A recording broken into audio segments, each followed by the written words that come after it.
밀면은 잘들 드시고 오셨나요? 예, 제가 개인적인 사정이 있어서 함께하지 못해서 아쉽기는 한데 아까 우리 아현점에도 왔었던 것 같은데 밀면은 먹고 갔나요? 아, 밀면 안 먹었어요? 이런 예, 마침 오늘 이제 먹는 얘기를 또 좀 하려고 합니다. 여러분 그 식구라는 말이 무슨 말인지 알죠? 식구 한자로 밥식자의 입구자예요. 식사를 함께 하는 사람, 식구는 함께 밥 먹는 사람이죠. 그러니까 우리 삶에 있어서 지난번에도 제가 말씀드렸지만 우리 삶에 있어서 참 먹고 사는 문제가 굉장히 중요한 문제예요. 가만히 생각해 보면 인간이 가지고 있는 욕망이 두 개밖에 없대잖아요. 식욕과 성욕밖에 없다고 하는데 그만큼 중요한 욕구 중에 하나이죠. 게다가 또 식사는 대인관계의 기본입니다. 가족들이 한자리에서 함께 밥을 먹으면서 가족, 식구가 되는 것처럼 타인과의 관계 속에서 사실 밥이 굉장히 중요하죠. 그래서 우리가 항상 이렇게 입버릇처럼 하는 말이 그래 다음에 밥 한 끼 먹자. 이런 말을 밥은 먹고 다니냐? 밥 얘기를 많이 하잖아요. 그만큼 밥이 중요하고 또 우리 삶에 큰 영향을 끼칩니다. 인터넷을 보거나 유튜브를 봐도 온통 맛집 투어니 뭐 맛집에 대한 관심이 참 많죠. 그만큼 먹는 것이 우리의 삶의 어떤 삶의 기억과 우리의 삶의 정체성을 만드는 데 중요하다는 생각을 하는데요. 여러분 인생을 살면서 이렇게 좀 기억에 남는 식사 있나요? 기억에 남는 식사? 잊을 수 없는 식사. 뭐 그녀와 함께한 식사 이건 뭐 어떤지 모르겠지만 사실 그런 식사는 아니고 저도 이제 기억에 남는 식사가 몇 개 있는데 98년인지 2002년인지 기억은 가물가물한데 그 월드컵 결승전 하는 그런 날이었어요. 제 친구 중에 저기 곤지암 쪽에 그 퇴촌이라고 그 동네에 별장이라고까지 말하긴 그렇고 그냥 시골에 조그만 저 초가집 같은 걸 하나 사서 세컨하우스로 삼아서 이렇게 주말마다 뭐 가는 친구가 있었는데 그때 이제 마침 주말이었는지 하여튼 야 그럼 친구들끼리 거기 가서 우리 월드컵 결승전을 보자 하고 거기 가기로 했어요. 근데 가는 길에 보니까 동네 이 장터가 있더라고. 장터라고 하기엔 하여튼 그런데 동네 시골 장터가 있더라고요. 근데 거기 보니까 그 생 토종닭을 그 자리에서 잡아서 파는 그런 게 있었어요. 그래서 큰 토종닭 한 마리를 잡아서 그 자리에서 이렇게 털 뽑고 해가지고 싹 정리해 준 걸 가지고 가서 이걸 어떻게 먹을까 하다가 이렇게 막대기에 꽂아가지고 바베큐로 돌려 먹기로 했어요. 그래서 축구를 시작하기 한 2시간 전부터 불을 피워서 그거를 계속 돌리면서 2시간을 기름이 쭉 빠지도록 해서 먹었는데 제가 태어나서 가장 맛있게 먹은 치킨이 바로 그 치킨이었습니다. 여러분은 인생을 걸만한 치킨 혹시 기억 안 나세요? 저는 이때 치킨이 참 맛있었고 태어나서 가장 맛있는 치킨이었지만 아마도 집에서 먹은 게 아니라 이때 뭐 결혼 전이었으니까 친구들하고 이렇게 월드컵을 보기 위해 시골에 나서 함께 닭을 잡아서 닭을 구워서 먹는 그 과정 전체가 아마 제 기억 속에 굉장히 큰 기억이 아니었나 하는 생각을 합니다. 또 하나 제가 오늘 설교를 준비하면서 내 인생에 기억나는 2번의 식사가 뭐가 있을까 하다가 이 2번째 식사는 의정부에서 먹었던 식사인데 친구가 이렇게 커플인 친구가 있었어요. 그 친구가 좋은 식당이 있다면서 저희 친구들 3명을 데리고 이제 자기 차로 같이 의정부의 광릉수목원 옆에 있는 식당인데 추운 겨울날이었는데 이렇게 야외 식당이었어요. 그래서 야외에서 불 피워가지고 이렇게 고기 구워 먹는 그런 식당이었는데 눈이 왔나? 하여튼 뭐 춥긴 했지만 그래도 따뜻한 불 피우고 오랜만에 친구들하고 같이 또 마침 그 친구는 이제 자기 여자친구를 소개시켜주는 자리여서 같이 맛있게 먹었던 기억이 납니다. 근데 그날은 고기가 맛있어서 기억에 남는 게 아니라 거의 밤 11시가 넘어서 이제 그 의정부 쪽에서 서울에 집으로 왔는데 그 추운 겨울날 이 친구가 자기 여자친구 데려다 줘야 된다고 저희를 큰 길 사거리에 그냥 내려주고 간 거예요. 알아서 집에 가라고. 그래서 그날 집까지 걸어오면서 셋이서 다신 저놈하고 식사를 안 한다 막 이를 부득부득 갈면서 집에 왔던 기억이 납니다. 그래서 그 이후로 우리 동기들 사이에서는 하나의 문화가 만들어졌는데 항상 차를 갖고 있는 친구가 친구네 집 앞까지 반드시 데려다 줘요. 그러지 않으면 얼마나 심한 욕을 먹을지 이미 우리가 경험해 봤기 때문에 하여튼 그날 이후로 저희 동기들은 그렇게 항상 집 앞까지 데려다 주는 그런 문화가 생겼습니다.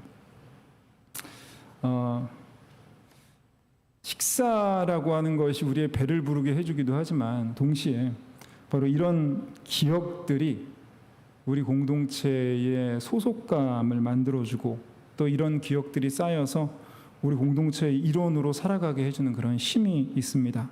이런 생각들을 함께 공유하게 되죠. 아마 여러분들도 대부분 다 여기서 어려서부터 자란 그런 친구들이라 아마 여러분이 공유하는 식사들이 있을 거예요.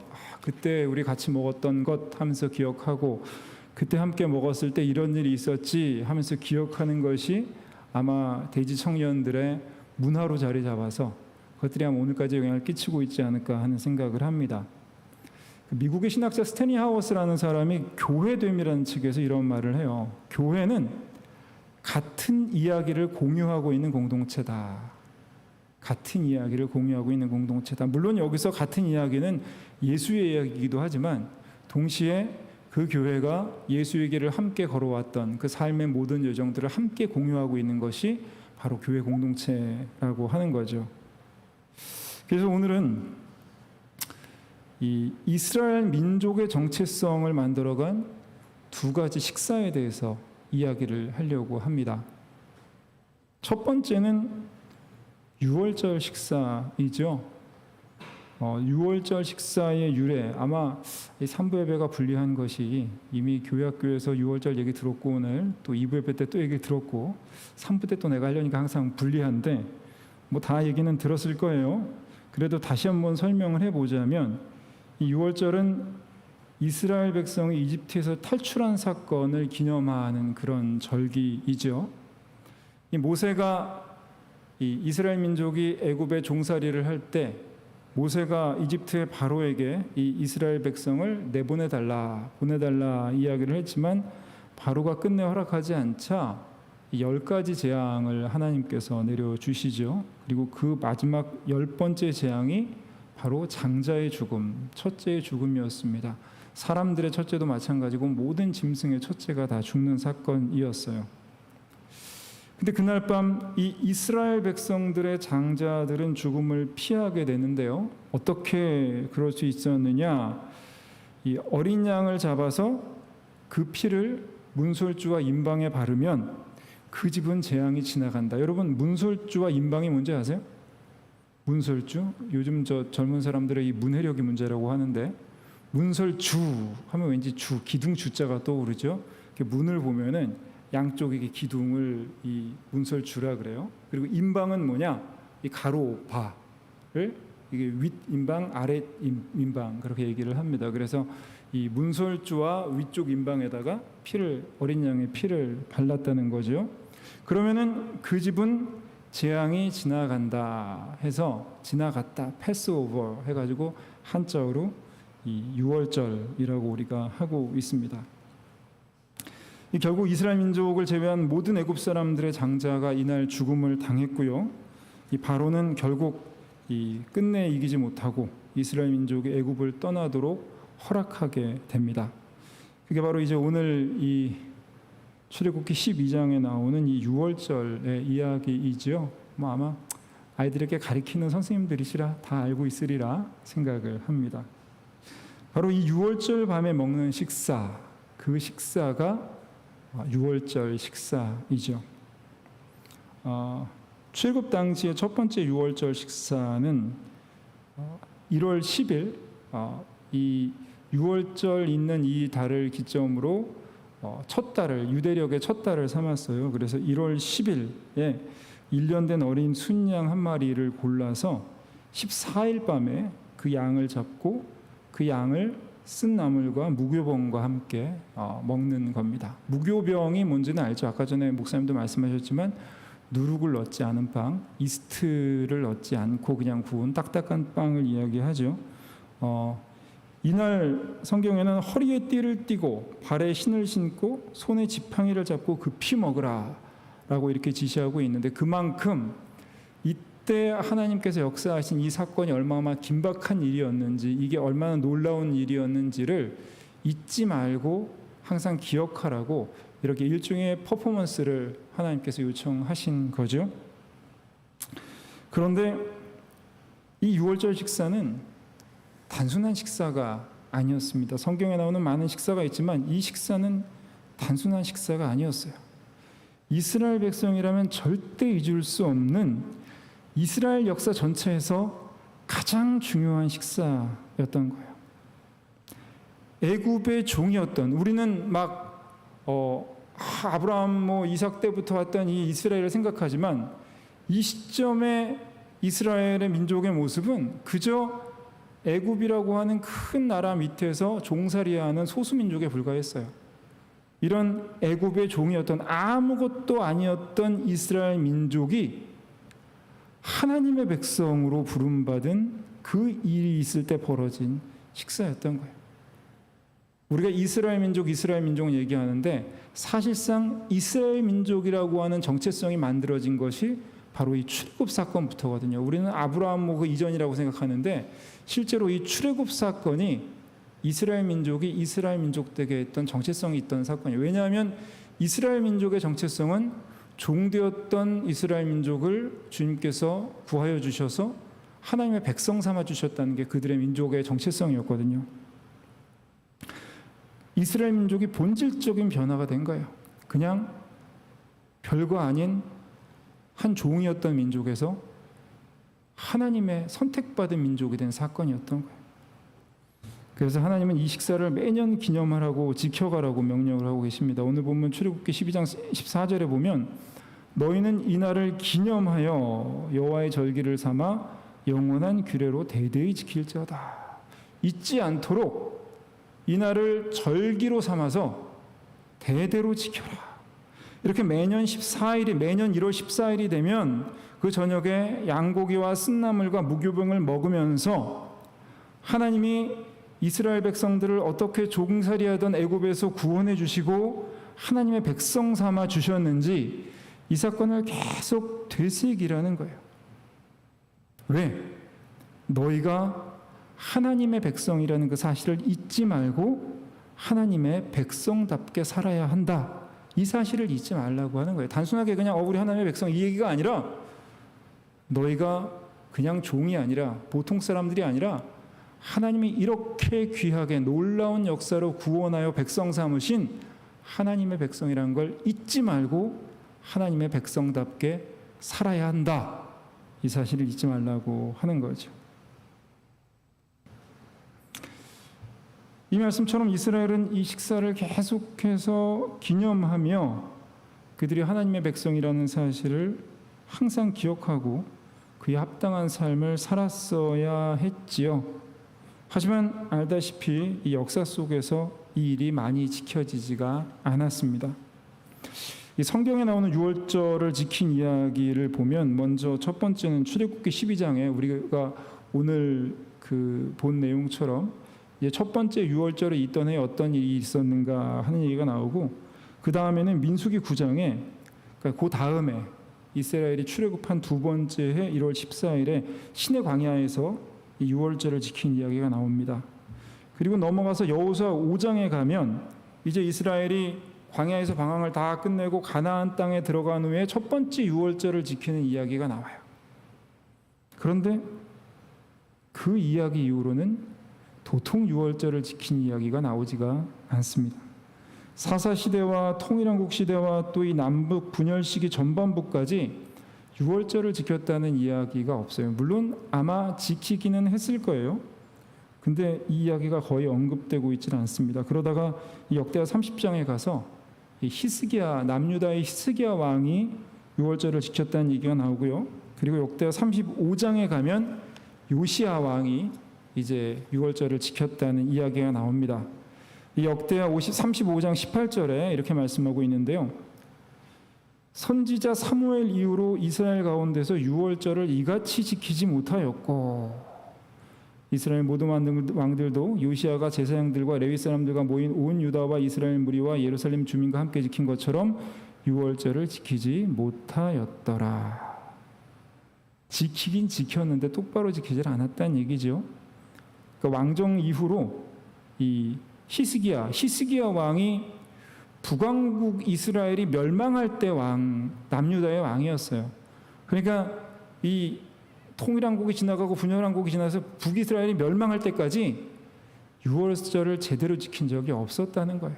그리고 나서야 드디어 히스기야 때 한번 지켰고 그 다음에 요시야 때가 되어서야 제대로 지켰는데 이게 얼마나 오랜만에 지킨 거냐? 사무엘 이후로 이렇게까지 지킨 적이 없었다. 이 구약성서의 역사서는 크게 신명기 역사서와 역대기 역사서로 나뉘어요. 신명기 역사서는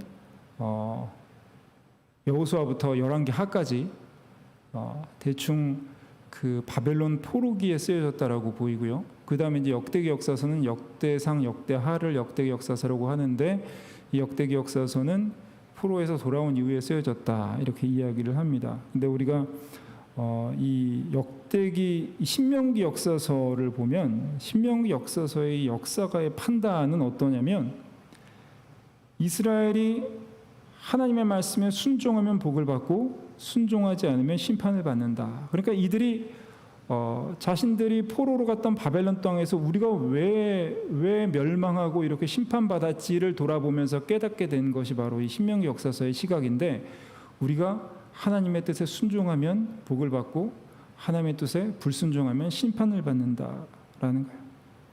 그러니까 결국 신명기 역사가의 판단은 이스라엘이 하나님의 말씀에 불순종했기 때문에 심판을 받았다라는 거예요. 자신들이 하나님의 백성이라는 사실을 잊고 하나님의 말씀을 거역하고 이방신을 섬기고 우상에 빠져서 결국 심판을 받았다. 그래서 이제 북이스라엘은 주전 722년 또는 721년에 멸망을 하게 되고 이 남유다는 586년 또는 587년에 이제 멸망을 하게 되죠.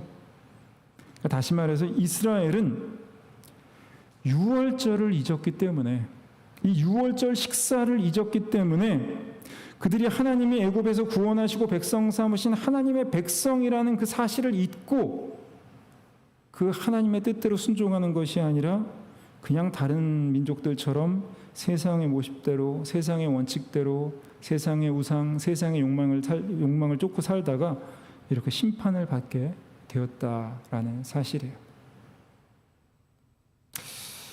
이제 두 번째 식사에 대해서 말씀드릴 텐데 이 두 번째 식사도 유월절 식사입니다. 하지만 이번 식사는 예수님이 지키셨던 유월절 식사입니다. 우리가 알다시피 이 예수님은 유월절 저녁에 제자들과 함께 유월절 식사를 하셨는데요. 그때 이렇게 말씀하셨습니다. 우리 고린도전서 11장 23에서 25절에 보면 내가 너희에게 전하는 것은 주께 받은 것이니 곧 주 예수께서 잡히시던 밤에 떡을 가지사 축사하시고 떼어 이르시되 이것은 너희를 위하는 내 몸이니 이것을 행하여 나를 기념하라 하시고 식후에 또한 그와 같이 잔을 가지시고 이르시되 이 잔은 내 피로 세운 새 언약이니 이것을 행하여 마실 때마다 나를 기념하라 하셨으니 이게 유월절 식사였다는 거 다 알죠? 저거 성찬인데 유월절에 하신 거예요. 혹시라도 모르실까 봐 마가복음 성경 퀴즈에 나올지도 모릅니다. 알고 계세요? 유월절날 이렇게 제자들하고 유월절 식사를 하시면서 했던 게 우리가 잘 알고 있는 성찬입니다. 근데 이상한 건요. 유월절 식사인데 양이 없어요. 내가 다른 교육자분들께도 여쭤봤더니 한 번도 그런 생각을 해본 적이 없다는 거예요. 왜 예수님이 분명 유월절 식사였는데 왜 양이 없지? 이 생각을 한 번도 해본 적이 없다고 하시더라고요. 우리 최중환 목사님께 여쭤봤어야 되는데 하필 오늘 휴가셔가지고 제가 여쭤보지를 못했습니다. 근데 이제 어떤 학자는 이렇게 얘기를 하더라고요. 뭐냐면 예수님이 바로 유월절 양이었기 때문에 이 성찬에서는 유월절 양이 필요 없었다. 예수님이 당신을 유월절의 양으로 드렸기 때문에 필요 없었다라고 얘기를 하더라고요. 여하튼 중요한 것은 이제 이렇게 함께 시작된 예수님으로부터 시작된 유월절 식사, 이 성찬을 통해서 아까 이 구약의 유월절 식사는 이 애굽에 종된 이스라엘 민족이 하나님의 백성이 되었지만 이제 예수님을 통해서 이스라엘뿐만 아니라 온 세상의 모든 사람들이 하나님의 백성이 되었다라는 겁니다. 누구든 예수의 성찬에 동참하면 그 예수 그리스도의 십자가, 그분이 유월절 어린 양으로 우리를 대신해서 죽으셨다는 이 십자가의 믿음을 갖게 된다면 이 믿음을 통해서 우리 모두가 하나님 나라의 백성으로 참여하게 된다라고 하는 거예요. 유월절 식사를 통해서 이스라엘 민족이 종된 그 이스라엘 민족이 하나님의 백성으로 본질적인 변화가 일어난 것처럼 우리는 성찬을 통해서 우리의 삶이 본질적으로 변화되었다는 사실을 기억하고 깨닫게 되는 거예요. 하나님 나라 백성에 동참하게 된다는 것, 이게 어떤 의미일까요?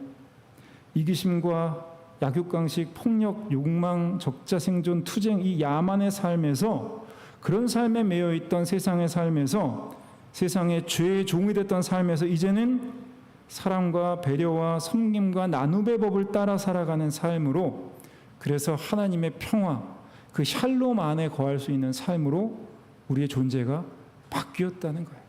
그 사실을 성찬은 우리에게 보여주고 있는 거죠. 이렇게 성찬은 유월절 식사처럼 은혜의 시대를 살아가는 우리에게 가장 중요한 식사로 남게 되었습니다. 성찬을 통해서 우리는 우리가 세상에 속한 사람이 아니고 하나님 나라에 속한 하나님의 자녀라는 것을 되새기게 되는 거예요. 그리고 마찬가지로 우리가 성찬을 통해서 우리가 하나님의 자녀답게 살아야 한다는 그 사실을 반복해서 기억하고 되새겨야 한다는 거예요. 출애굽 10장에서 유월절을 기념하라고 하신 것처럼 예수님도 오늘 이 고린도전서의 말씀을 통해서 이것을 행하여 나를 기념하라. 계속해서 너희가 성찬에 참여함으로 내가 너희를 하나님의 자녀 삼았다는 사실, 하나님의 자녀로 살아가야 된다는 그 사실을 기념하고 기억하라고 이야기하고 있어요. 그럼 우리는 지금 이제 이 유월절 식사, 예수님의 유월절 식사 성찬에 어떻게 동참해야 하는가인데요. 우리가 1년에 몇 번 성찬식을 하잖아요. 근데 그건 이제 여러 가지 요인으로 인해서 여러 가지 문화적 상황 속에서 필요에 의해서 이렇게 하는 것뿐이고, 원래 초대교회의 성찬은 그런 모습은 아니었어요. 예수님이 성찬을 제정하신 후에 이 1세기 초대교회 사람들은 그 성찬을 어떤 식으로 했냐면 공동식사로 해서 공동식사. 사도행전 2장에 보면은 이 당시의 성찬의 모습을 우리가 좀 알 수 있는 부분이 나오는데요. 사도행전 2장 44에서 46절까지 말씀 제가 한번 읽어보겠습니다. 믿는 사람이 다 함께 있어 모든 물건을 서로 통용하고 또 재산과 소유를 팔아 각 사람의 필요에 따라 나눠주며 날마다 마음을 같이하여 성전에 모이기를 힘쓰고 집에서 떡을 떼며 기쁨과 순전한 마음으로 음식을 먹고. 이게 초대교회의 성찬의 모습이었어요. 공동식사, 함께 모여서 자신의 소유를 다 팔아서 함께 나누면서 공동으로 소유하고 가난한 자나 부유한 자나 함께 모여서 음식의 잔치에 참여했던 그 모습이 초대교회의 식사였어요. 근데 이 식사가 정말 놀라운 것이, 우리는 뭐 그랬나 보다 싶지만 당시의 문화 속에서는 굉장히 놀라운 것이, 이 식사에는 가난한 자들, 부유한 자들, 높은 자들, 낮은 자들의 구분이 없이 함께 식사를 했다는 거예요. 이 원래 당시 유대사회는 신분사회였기 때문에 주인과 종이 있었고 또 주인과 또 소장농들이 있었고 여러 가지 신분적 차별이 있었는데, 그 당시의 사람들은 함께 겸상을 하지 않는 문화였던 거죠. 우리도 마찬가지로 옛날에 뭐 양반과 상놈이 겸상을 하지 않은 것처럼요. 하지만 그리스도의 공동체는 그렇지 않았다는 거예요. 부유한 자나 가난한 자나 높은 자나 낮은 자나 함께 먹고 함께 마셨다는 거죠. 그러니까 함께 먹는 사람들 모두가 한 식구로, 한 가족으로 받아들여지는 식사였던 거예요. 높은 사람이든 낮은 사람이든 부유한 사람이든 가난한 사람이든 귀한 사람이든 천한 사람이든 모두가 한 가족으로 받아들여지는, 모두가 하나님의 형상을 닮은 하나님의 자녀로 받아들여지는 자리, 그곳이 바로 성찬의 자리였고, 그 성찬이 이루어지는 곳이 바로 우리가 꿈꾸는 하나님의 나라였다는 거죠. 하나님의 나라가 이런 곳 아니에요? 하나님의 나라가 모두가 가족으로 받아들여지는 그 사람의 겉모습과 상관없이 바로 그것이 성찬이었다는 거죠. 그래서 이런 일이 있었어요. 고린도전서 11장 28절에 29절에 보면 사람이 자기를 살피고 그 후에야 이 떡을 먹고 이 잔을 마실지니 주의 몸을 분별하지 못하고 먹고 마시는 자는 자기의 죄를 먹고 마시는 것이니라. 성찬식 하면서 이 말씀 많이 들었던 기억이 나나? 집중했으면 들었던 기억이 날 수도 있어요. 근데 보통 이제 이 이야기를 내가 이렇게 죄를 가지고 죄를 충분히 회개하지 않고 성찬에 참여하면 안 된다, 이런 이야기로 이제 해석하는 경우가 있는데, 사실 그거는 그렇게 해석해서 나쁠 건 없지만 본문의 본 의도는 아닙니다. 이 본문의 의도는 어떤 거냐면, 당시에 이제 이렇게 함께 공동 식사를 했는데 아무래도 이 부자들, 건물주 이런 사람들은 출근할 필요가 없잖아요. 이런 사람들은 공동 식사의 자리에 일찌감치 모인 거예요.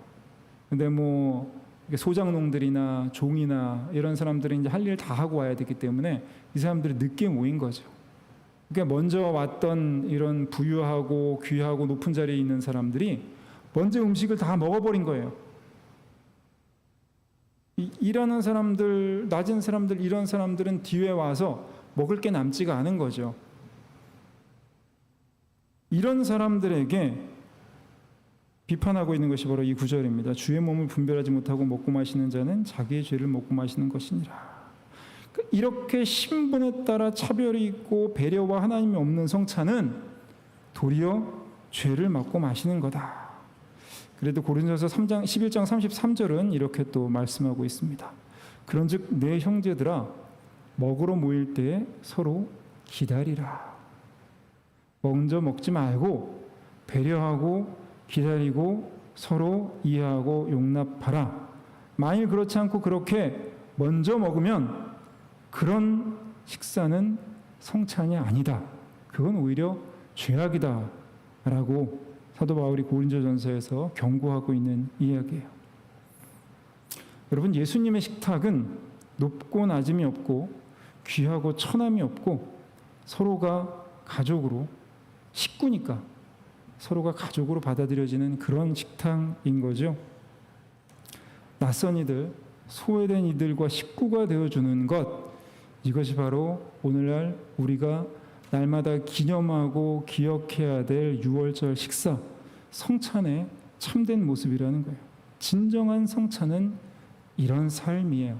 단순히 와서 작은 조각 하나를 먹는 것이 아니라 날마다 이렇게 소외된 자들의 없게 낯선 이들을 가족으로 받아들이는 그 일들을 날마다 반복하며 기억할 때에 우리 모두가 하나님의 자녀이고 하나님의 자녀로서 살아야 된다라고 하는 사실을 우리가 계속 기억하며 살게 되는 거예요. 왜? 그런 곳에 하나님이 함께 하시기 때문이에요. 이 프랑스 떼제 공동체, 옛날에 한참 이 찬양이 유행했었는데 거기에 이런 노래가 있어요. 사랑의 나눔 있는 곳에 하나님께서 계시도다. 혹시 이 찬양 아세요? 예, 이게 다잖아. 사랑의 나눔 있는 곳에 하나님께서 계시도다. 이게 다예요. 근데 개인적으로 제가 떼제 공동체 찬양 중에 이 찬양을 가장 좋아하는데, 정말 이 찬양의 이 가사가 정말 진리가 아닌가 하는 생각을 해요. 바로 성찬이 이루어지는 곳이 이런 곳이라고 하는 거죠. 여러분, 구약의 하나님이 유월절을 기념하고 유월절 식사를 항상 지키라고 지시한 것처럼 예수님은 마찬가지로 우리에게 성찬을 지키라고 말씀하고 계신 거예요. 물론 교회에서 예전으로 드리는 성찬도 필요하지만 매일매일의 삶을 성찬으로 만들어가는 것이 필요한 거예요. 매일매일의 삶을 이렇게 성찬으로 만들어갈 때 우리는 세상의 유혹에 흔들리지 않는 예수님의 제자로 하나님의 나라를 만들어가는 사람들로 우리가 살아갈 수 있는 거예요. 6월절 식사를 잊어버림으로 결국 멸망에 이르게 된 그 이스라엘을 본받지 말고 성찬의 삶을 통해서 구원의 삶을 살아가는 우리 대지교회 청년들 다 되기를 간절히 소망합니다. 이 시간 우리 함께 여호와의 6월절 함께 이 찬양 부르고 우리 기도하는 시간을 잠깐 갖겠습니다.